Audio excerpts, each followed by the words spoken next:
प्यारे विद्यार्थियों, गायत्री उच्च माध्यमिक विद्यालय सांचौर की यूट्यूब की ऑनलाइन क्लास में आपका स्वागत है। आज हम इस वीडियो में कक्षा 8 और 9 के लिए हिंदी व्याकरण का टॉपिक लेकर आए हैं, विराम चिन्ह। विराम चिन्ह का प्रयोग भाषा में बहुत ही आवश्यक है। विराम चिन्ह के बिना हम किसी वाक्य के अर्थ को नहीं समझ पाते हैं। तो आइए आज हम विराम चिन्ह के बारे में अध्ययन करते हैं।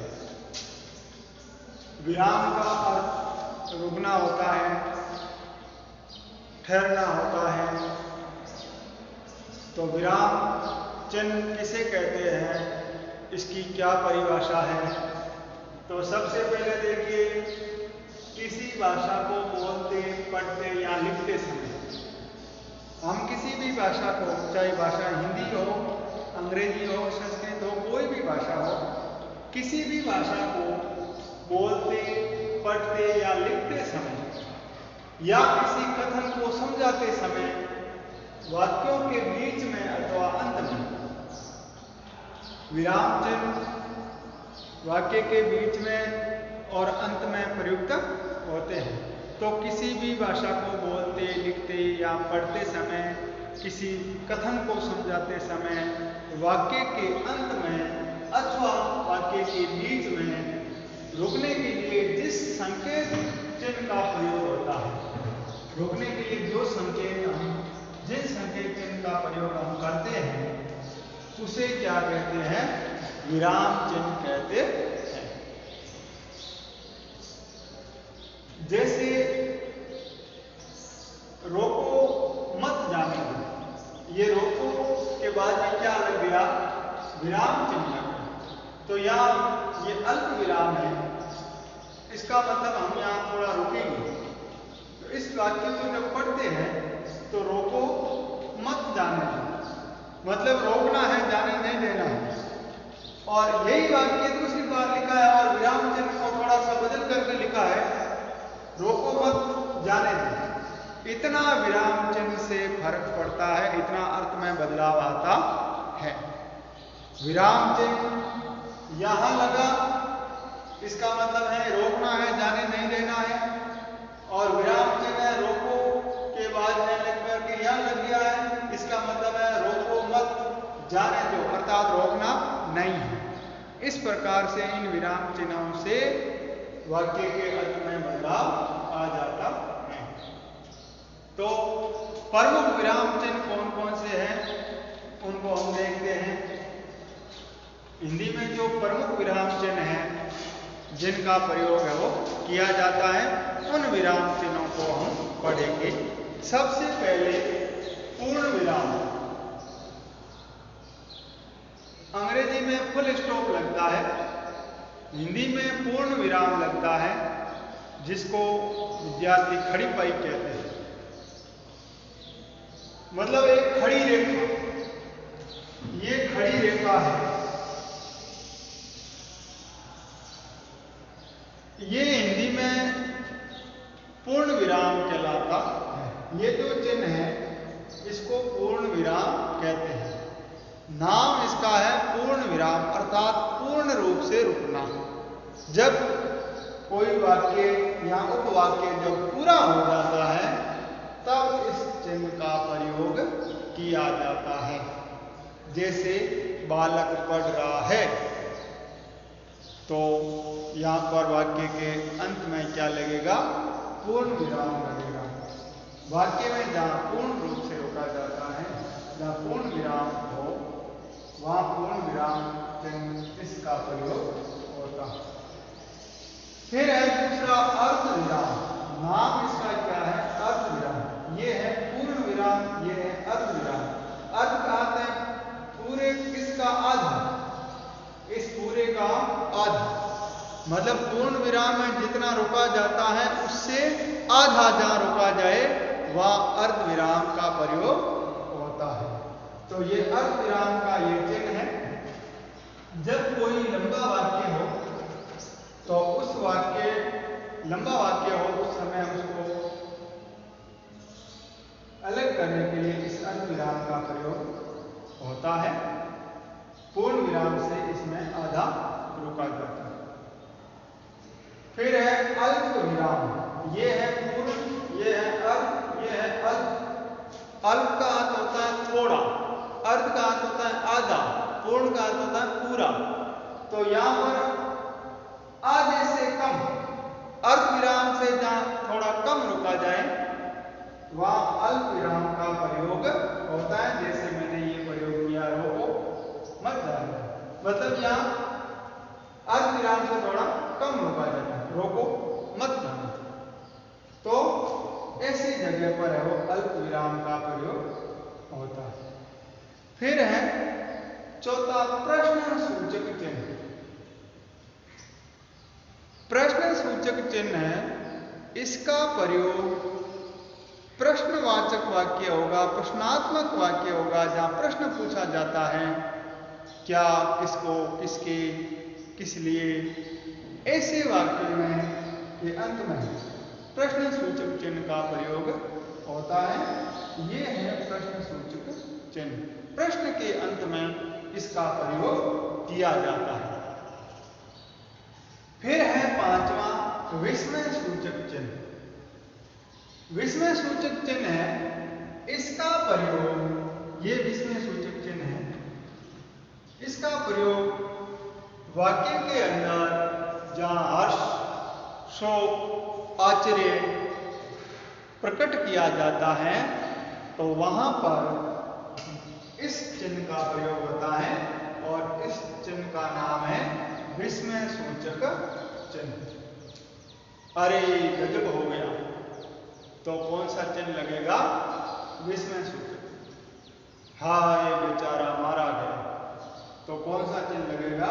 विस्मय सूचक। क्योंकि वहां आश्चर्य प्रकट किया जाता है, जहां दुख प्रकट किया जाता है, शोक प्रकट किया जाए, तो वहां पर है वो विस्मय सूचक चिन्ह का प्रयोग होता है। विस्मय का मतलब ही आश्चर्य होता है। छठा है योजक चिन्ह। योजक का अर्थ होता है जोड़ना। तो ये जो चिन्ह है, जैसे दिन, रात, विपरीतार्थक शब्द हैं, एक जैसे शब्द हैं, मिलते जुलते शब्द हैं, उनको जोड़ने के लिए किसका प्रयोग होता है? इस योजक चिन्ह का प्रयोग किया जाता है। सातवां है निर्देशक चिन्ह। निर्देशक चिन्ह योजक चिन्ह से थोड़ा बड़ा होता है। निर्देशक चिन्ह है वो योजक चिन्ह से थोड़ा बड़ा होता है। जहां कोई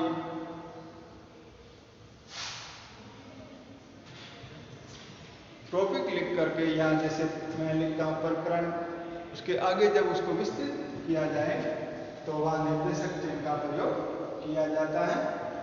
आठवां है उद्धरण चिन्ह। उद्धरण चिन्ह में दो प्रकार के होते हैं, एक इकहरा और दूसरा दोहरा। इकहरा में ये, इसको अंग्रेजी में कहते हैं सिंगल इन्वर्टेड कॉमा और इसको कहते हैं डबल इन्वर्टेड कॉमा।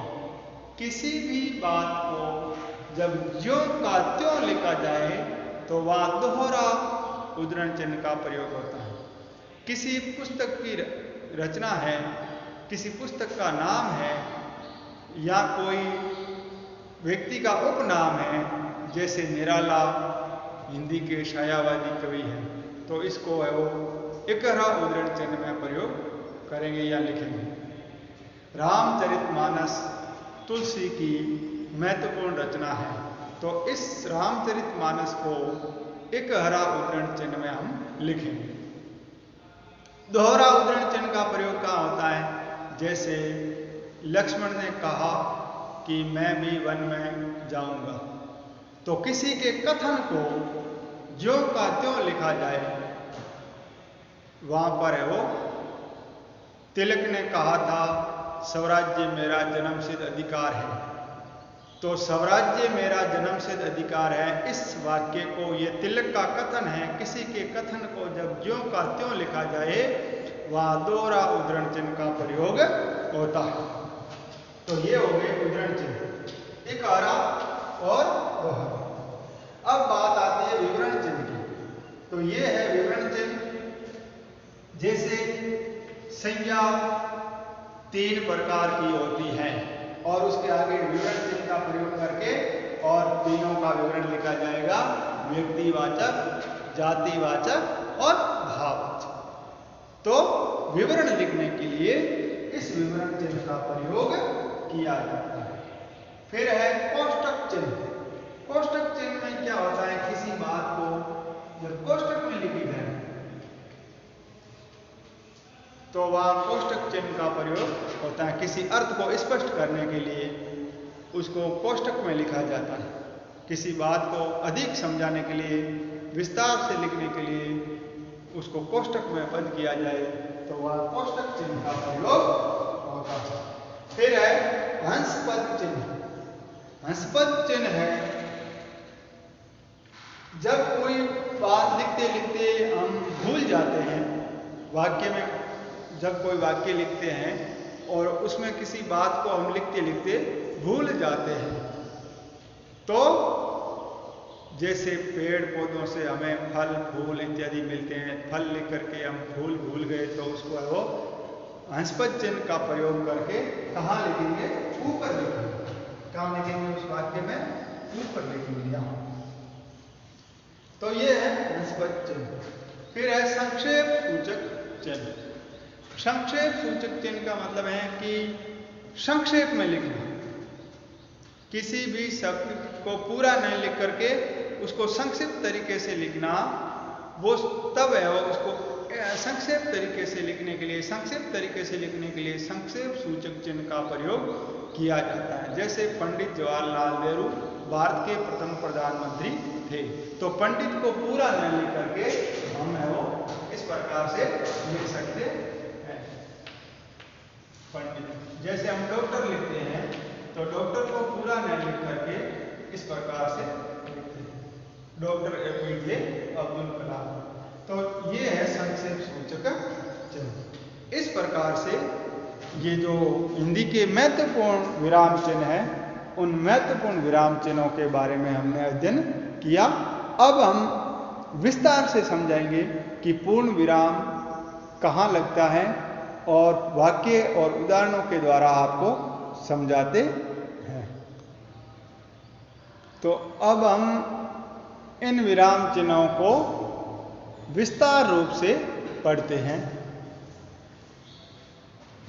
उनकी कि भाई पूर्ण विराम है तो पूर्ण विराम किसे कहते हैं, और उनके एक एक दो दो उदाहरण लिख करके और आपको समझाते हैं। तो सबसे पहले पूर्ण विराम, ये पूर्ण विराम का चिन्ह है। पूर्ण विराम कहाँ लगता है, जब कोई वाक्य पूरा हो जाता है तो अंत में पूर्ण विराम का प्रयोग होता है। जैसे प्रातः काल में ठंडी हवा चल रही थी, तो ये एक वाक्य है। प्रातः काल में ठंडी हवा चल रही थी, ये एक वाक्य है और ये वाक्य पूर्ण हो गया और इसके अंत में हम पूर्ण विराम का प्रयोग हो, ये पूर्ण विराम लग गया। भारत हमारा देश है, ये एक वाक्य है और वाक्य जब पूर्ण हो गया तो वाक्य पूर्ण होने पर पूर्ण विराम का प्रयोग हुआ। फिर है अर्धविराम। अर्धविराम किसे कहते हैं, जहां पर पूर्ण विराम से थोड़ा कम रोका जाता है, पूर्ण विराम से थोड़ा कम रोका जाए वहां अर्धविराम का प्रयोग होता है।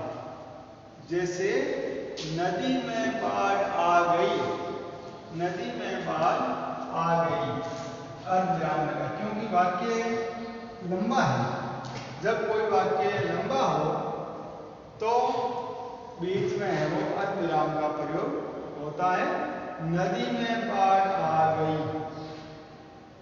अर्धविराम से थोड़ा अधिक रोका जाता है। सभी अपना घर बार छोड़कर जाने लगे। इस प्रकार से जब कोई वाक्य लंबा हो तो वहां पर बीच में अर्धविराम का प्रयोग होता है। अर्धविराम का प्रयोग वाक्य के अंत में नहीं होता है, ये वाक्य के बीच में इसका प्रयोग किया जाता है। फिर है अल्प विराम। अल्प का अर्थ होता है थोड़ा, तो अर्धविराम से थोड़ा कम, अर्धविराम से थोड़ा कम, अर्धविराम से भी कम समय रुकने के लिए अल्प विराम का प्रयोग होता है। इसको अंग्रेजी में कोमा कहते हैं। उपवाक्यों को अलग करने के लिए अब अल्प विराम का प्रयोग कहाँ ना होता है? वो दो उपवाक्य हैं और दोनों को अलग करना है, तो वहां पर है वो किसका प्रयोग होता है? अल्प विराम का प्रयोग होता है। जैसे राम पढ़ता है, राम पढ़ते पढ़ते सो गया, तो यह तो एक उपवाक्य हो गया। और जागते ही खेलने चला गया, तो ये दो उपवाक्य हैं। और बीच में और लग गया, तो वहां और की जगह हम अल्पविराम का प्रयोग कर सकते हैं। उद्धरण से पूर्व और उपाधियों से पूर्व, उपाधि से पहले अल्पविराम का प्रयोग होता है, और संबोधन और अभिवादन के बाद किसी को बुलाया जाए तो उसके बाद और अभिवादन के भी बाद अल्पविराम का प्रयोग होता है। जैसे मोहन जरा इधर आना, तो यहाँ पर यह संबोधन करने के लिए बुलाया गया है किसी को, तो यहाँ अल्पविराम का प्रयोग हुआ है। एक ही समान कोई वस्तु है, जैसे मोहन ने बाजार से आलू, टमाटर, गोभी, धनिया, मिर्च इत्यादि खरीदे, तो ऐसे जब एक ही समानार्थक वाक्य होते हैं, तो ऐसे स्थान पर भी अल्पविराम का प्रयोग होता है। अब है प्रश्नसूचक चिन्ह। प्रश्नवाचक वाक्य या शब्दों के अंत में इसका प्रयोग होता है। कोई प्रश्नवाचक वाक्य है तो प्रश्नवाचक वाक्य के अंत में प्रश्नसूचक चिन्ह का प्रयोग होता है। कभी कभी संदेह की स्थिति में भी या व्यंग्यात्मक भाव की स्थिति में कोष्टक के अंदर कोई कभी कभी वाक्य में संदेह की स्थिति हो, शायद बारिश आ सकती है, तो व्यंग्यात्मक स्थिति हो या संदेह की स्थिति हो, तो कोष्टक के अंदर, कोष्टक में इस प्रश्नसूचक चिन्ह का प्रयोग किया जाता होगा। किसमें? कोष्टक। कोष्टक में इस प्रश्नसूचक चिन्ह का प्रयोग होता है। जैसे क्या तुमने अपना गृह कार्य पूर्ण कर लिया? तो यहां पर प्रश्न पूछा है, तो प्रश्न पूछा है तो अंत में और प्रश्नसूचक चिन्ह का प्रयोग हुआ। तो जहां पर भी वाक्य में प्रश्न पूछा जाए तो वहां पर प्रश्नसूचक चिन्ह का प्रयोग होता है। और फिर अगर ऐसी कोई स्थिति बन जाती है कि कहीं पर संदेह या व्यंग्यात्मक भाव की स्थिति हो, तो उस समय कोष्टक में उस वाक्य को लिख करके या कोष्टक में प्रश्नवाचक चिन्ह का प्रयोग किया जाता है। अब है अगला जो विराम चिन्ह है वो है विस्मय सूचक चिन्ह। विस्मय सूचक चिन्ह का प्रयोग कहाँ होता है? जहाँ खुशी, हर्ष, घृणा, दुख, करुणा, दया, शोक, विस्मय आदि भावों को प्रकट करने के लिए विस्मय सूचक चिन्ह का प्रयोग होता है। जैसे खुशी प्रकट हो, जहाँ अत्यधिक हर्ष हो, किसी से घृणा की जा रही है, नफरत किया जा रहा है, जहाँ दुख प्रकट किया जा रहा है, किसी के प्रति करुणा का भाव हो, दया का भाव हो, शोक का भाव हो या आश्चर्य का भाव हो तो वहाँ पर है वो विस्मय सूचक चिन्ह का प्रयोग किया जाता है। जैसे वाह कितना सुंदर पक्षी है, तो यहाँ कौन सा भाव प्रकट हो रहा है? खुशी का भाव प्रकट हो रहा है। तो जहाँ यहाँ खुशी का भाव प्रकट हो रहा है तो वाह के पीछे है वो विस्मय सूचक चिन्ह का प्रयोग हुआ है। हाय बेचारा मर गया, तो यह दुख शोक प्रकट हो रहा है, दुख प्रकट हो रहा है कि हाय बेचारा मर गया, तो कौन सा चिन्ह लगा? विस्मय सूचक। फिर है योजक चिन्ह। युग्म शब्दों के मध्य या दो शब्दों में संबंध स्पष्ट करने के लिए इस चिन्ह का प्रयोग होता है। युग्म शब्द जैसे सुख दुख, ये विपरीतार्थक शब्द हैं, युग्म शब्द हैं। जैसे अनिल अनल, अनिल का अर्थ हवा होता है, अनल का अर्थ आग होता है, ऐसे युग्म शब्द हैं। या दो शब्दों के बीच में संबंध स्पष्ट करना है, कोई विपरीतार्थक शब्द है, ऐसे शब्दों के बीच में योजक चिन्ह का प्रयोग होता है। जैसे सुख दुख में हमेशा एक जैसा रहना चाहिए, तो सुख और दुख के बीच में क्या होगा? योजक चिन्ह लगेगा। सफलता पाने के लिए दिन रात मेहनत करनी पड़ती है, तो दिन और रात दोनों विपरीतार्थक शब्द हैं, तो ऐसे शब्दों के बीच में योजक चिन्ह का प्रयोग होता है। फिर है निर्देशक चिन्ह। किसी भी निर्देश या सूचना देने वाले वाक्य के बाद या किसी के कथन को उद्धृत करने के लिए या उदाहरण देने के लिए निर्देशक चिन्ह का प्रयोग किया जाता है। कोई सूचना देनी है, कोई निर्देश देना है, या किसी के कथन को उद्धृत करना है, कोई उदाहरण देना है, तो ऐसे समय निर्देशक चिन्ह का प्रयोग होता है। जैसे माँ ने कहा, यहाँ पर किसी के कथन को उद्धृत किया जा रहा है, माँ के कथन को यहाँ उद्धृत किया जा रहा है। माँ ने कहा बड़ों का आदर करना चाहिए, तो किसी के कथन को यहाँ उद्धृत किया जा रहा है, तो यहाँ पर है वो निर्देशक चिन्ह का प्रयोग होता है। ये निर्देशक चिन्ह का प्रयोग यहाँ होता है। इस प्रकार से ये विस्मय सूचक चिन्ह, ये है योजक चिन्ह और ये है निर्देशक चिन्ह। योजक चिन्ह से थोड़ा बड़ा होता है वो निर्देशक चिन्ह कहलाता। इससे आगे भी थोड़े और चिन्ह जो शेष रह गए हैं, जिनको हम वो अगले वीडियो में देखेंगे। तो विद्यार्थियों, जो भी इस ऑनलाइन क्लास से बच्चे जुड़े हैं, जो नहीं जुड़ पाए हैं, तो आप अपने दोस्तों को फ़ोन करके उनके व्हाट्सएप नंबर जुड़वा करके उनको भी जोड़ें, ताकि अधिक से अधिक विद्यार्थी इस ऑनलाइन क्लास का लाभ उठा सकें, फ़ायदा उठा सकें और घर बैठे स्टडी कर सकें। तो आज आपको होमवर्क में करना है, ये जितने भी विराम चिन्ह हैं, इन विराम चिन्हों के नाम और उनके चिन्ह आगे लिखना है। जो भी विद्यार्थी होमवर्क नहीं कर रहे हैं वो नोटबुक खरीद लें और समय पर होमवर्क करते रहें। अब आपको इस गायत्री स्कूल सांचौर के YouTube चैनल को सब्सक्राइब करना है और ज़्यादा से ज़्यादा इसको शेयर करें, बेल आइकन के बटन को दबाएं, ताकि ये वीडियो अधिक से अधिक छात्रों के पास पहुँचे और वे इसका लाभ उठा सकें। धन्यवाद।